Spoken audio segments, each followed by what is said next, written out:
Now, I think it's time for some questions, Rector. Is that right? Let me call on that hand, which I saw go up first. Good evening, Mrs. Clinton. Thank you very much. It's a really great pleasure and honor to meet with you. Thank you very much for such an opportunity. My name is Anastasia Pukas, and I'm a student of the National Aviation University. I have a question for you. The process of перезагрузка has recently begun in the relations of the United States of America and Russian Federation. And I just wanted to ask, what is the role and place of Ukraine in this process? Thank you very much. Thank you very much. When President Obama came into office, he wanted to explore ways that the United States and Russia could create a better relationship, find areas of common agreement, and work together. We called it the reset of U.S.-Russian relations. And I am very pleased that President Medvedev has been not only supportive, but very enthusiastic about pursuing this better relationship.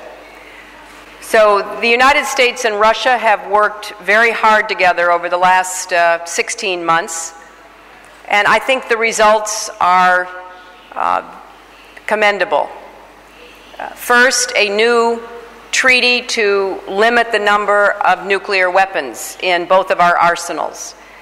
The United States and Russia together have more than 90% of the nuclear weapons in the world. If we are to move toward non-proliferation and disarmament, Russia and the United States must act. Secondly, Russia worked with us in our efforts to impose new sanctions on Iran, which we believe, unfortunately, represents a very serious threat to the Middle East, to the Gulf, and to Europe. Russia looked at the evidence, worked with us, and supported the sanctions that were passed at the United Nations Security Council. Russia has also worked to assist us in our efforts in Afghanistan. The Russian leaders understand that if Afghanistan becomes a failed state again and a haven for terrorism, Russia, like the United States and many other countries, will be likely targets. We created a strategic partnership commission, and we've been working on it now for more than a year. So we are increasing exchanges between business people, between academics, between young people. We had a group of young Russians who play basketball come to the United States, and they actually played basketball with President Obama, who's a pretty good basketball player. So we've been looking for ways to build more confidence and trust. Now, does that mean we agree with everything that Russia says or does, or that they agree with us? Of course not. We are still very opposed to their actions in Georgia. We are very concerned about the imprisonment and even the killing of journalists and human rights activists. So we express our disagreements, but we keep looking for areas of cooperation because we want to have a broad, comprehensive relationship with Russia because we think it's in both of our interests and it's in the interests particularly of Europe, and I would argue especially of Ukraine. I think what Ukraine is doing in trying to balance its relationships between the United States, the European Union, and Russia makes a lot of sense. Because what you want is to protect your territorial integrity, your sovereignty, and your independence, but to cooperate where you can with not only your neighbors, but the European Union members, as well as in a Euro-Atlantic context. So the United States has supported Ukraine's desire to achieve that balance, and we are very pleased that Ukraine has agreed to joint U.S.-Ukraine military exercises at the end of this month, and that Ukraine continues to send peacekeepers on NATO missions, including into Afghanistan, because we think this balance that Ukraine is constructing with its very strategic location is in Ukraine's long-term interests and will assist in creating a better atmosphere for relations between and among Russia, Europe, and the United States.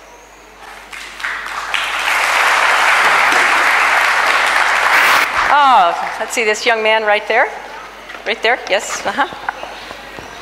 Anatoly Ignatovich, National Students Union, postgraduate student of Kyiv Polytechnic University. Dear Hillary, your country supported Ukraine for a long time in becoming a NATO member. And yesterday, just before your visit, our Ukrainian Parliament, Verkhovna Rada, voted for a new law, something like main principles of internal and external policy of Ukraine, and NATO was just excluded from that law. So could you tell the reaction of your country for such decision of our country, because you supported us for a long time? And the next question, we have an information that today you had a meeting with journalists and you told a lot about freedom of press, and in press today information appeared that you proposed to our president уволить Хорошковского. Is it true or not? Firing the SBU chief.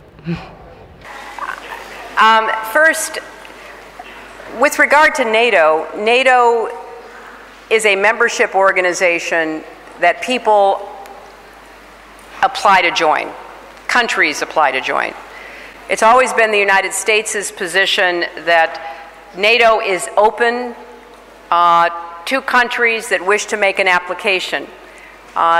Ukraine at this time has apparently decided that it is not going to pursue an application to NATO, and it is not going to join the Collective Security Treaty Organization either, that it is going to, as it says, remain non-bloc or independent. That's Ukraine's decision.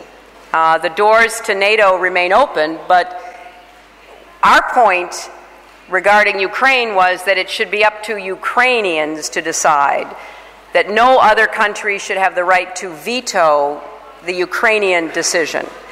And so if Ukraine decides at this time it's not interested in joining, we respect that. If it decides later that it wishes to, it would be welcome to submit an application. So I think the important point is that it should be Ukraine's decision, and I respect that. With regard to your second question, I had a very long conversation with the President and the Foreign Minister about press freedoms, about civil society. I certainly did not make any recommendations about any personnel. That's not something that is my responsibility. But we did make very clear that we look to this government to protect the rights of citizens, of journalists, of NGOs, of civil society. And as I said in my short speech, to translate into concrete action the commitments that have been made by this government to protecting those rights.